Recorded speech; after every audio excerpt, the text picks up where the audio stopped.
एक ऑडियो और एक चिट्ठी ने खोल दी शिवसेना के बड़े नेताओं की पोल। ईडी कर सकती है गिरफ्तार। चारा घोटाले से भी बड़े घोटाले के आरोपी है संजय राउत। घोटाले के पैसे में पत्नी भी है हिस्सेदार।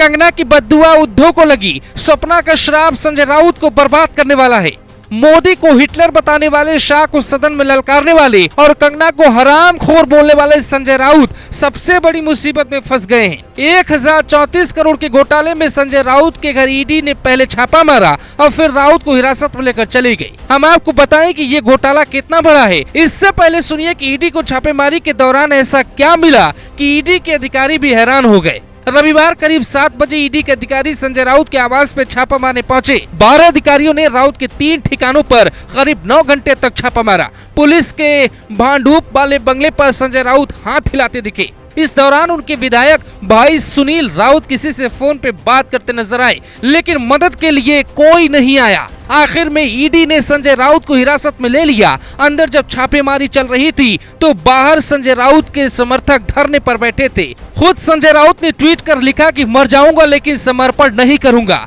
एक के बाद एक वो कई ट्वीट करते रहे, लेकिन ईडी की कार्रवाई से नहीं बच पाए। मोदी को बड़ी बड़ी आंख कर भला बुरा सुनाने वाले संजय राउत की सारी हेकड़ी कुछ घंटों में ही निकल चुकी थी। अब सुनिए कि कैसे मोदी तक संजय राउत की शिकायत पहुंची और 70 सेकंड के ऑडियो ने संजय राउत को बहुत बड़ा अपराधी बना दिया। संजय राउत के करीबी सुजीत पाटकर का अपनी पत्नी स्वप्ना पाटकर से अनबन हुआ तो जांच तेज हुई। स्वप्ना पाटकर और संजय राउत की पत्नी वर्षा राउत ने घोटाले के पैसे से अलीबाग में जमीन खरीदी थी। जब सपना ने संजय राउत के खिलाफ गवाही दी तो फोन कर उन्हें धमकी दी गई। इसका ऑडियो सामने आया। 70 सेकंड के ऑडियो को लेकर दावा किया जा रहा है कि वो आवाज संजय राउत की है, लेकिन राउत ये बात मानने से हमेशा इनकार करते रहे। सपना राउत ने इसके बाद पीएम मोदी को एक चिट्ठी लिखी। घोटाले की पोल भी उसी वक्त खोल दी। दावा किया जा रहा है कि मोदी के पास जैसे ही इतनी बड़ी चिट्ठी पहुंची, उन्होंने अमित शाह को कहा और फिर ईडी की टीम अपनी कार्रवाई में जुट गई।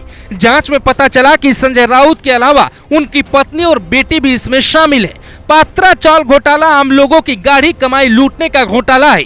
जैसे चारा घोटाले में लालू प्रसाद यादव पर जानवरों के चारा का पैसा हड़पने का आरोप लगा, वैसे ही संजय राउत पर बिल्डर की मदद से आम लोगों का मकान हड़पने का आरोप लगा। वो लोग जो दिन रात मेहनत करके अपने लिए घर बनाना चाहते हैं। साल 2007 में महाडा ने पात्रा चावल के रीडेवलपमेंट का काम गुरु आशीष कंस्ट्रक्शन को दिया। 47 एकड़ जमीन में कुल 672 घर बने। इसके अलावा कंपनी को 3500 फ्लैट बनाना था, लेकिन 14 साल बाद भी फ्लैट्स नहीं बने। कंपनी ने फ्लैट्स बनाने की बजाय 47 एकड़ जमीन 8 अलग अलग बिल्डर को बेच दी। मार्च 2018 में महाडा ने कंपनी के खिलाफ मुकदमा दर्ज कराया। तब ईओडब्ल्यू ने संजय राउत के करीबी प्रवीण राउत को पकड़ा। उसने सुजीत पाटकर का नाम लिया और फिर संजय राउत का नाम सामने आया। जो लोग ये दावा कर रहे हैं कि अमित शाह इसलिए संजय राउत को परेशान कर रहे हैं क्योंकि वो मोदी के बारे में बोलते रहते हैं, अब हम उन्हें ऐसा कुछ बताने वाले हैं जिसके बाद उनके दिमाग से ये बात निकल जाएगी।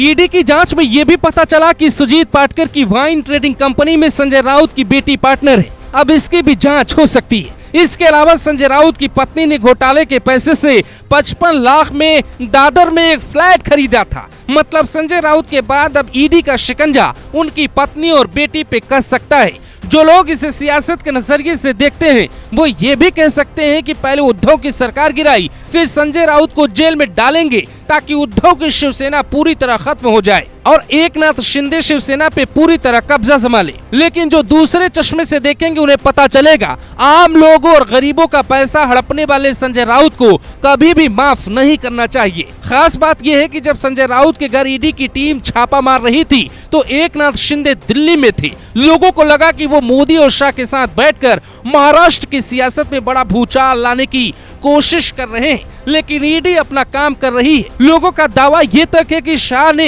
एकनाथ शिंदे की अपील पर ईडी को भेजा है, लेकिन ईडी कभी भी इतनी जल्दी तैयारी नहीं करती। सालों पहले रेकी की जाती है और फिर सबूत मिलने पे छापेमारी की जाती है। अब आपको ये बताते हैं कि संजय राउत का ये हाल क्यों हुआ।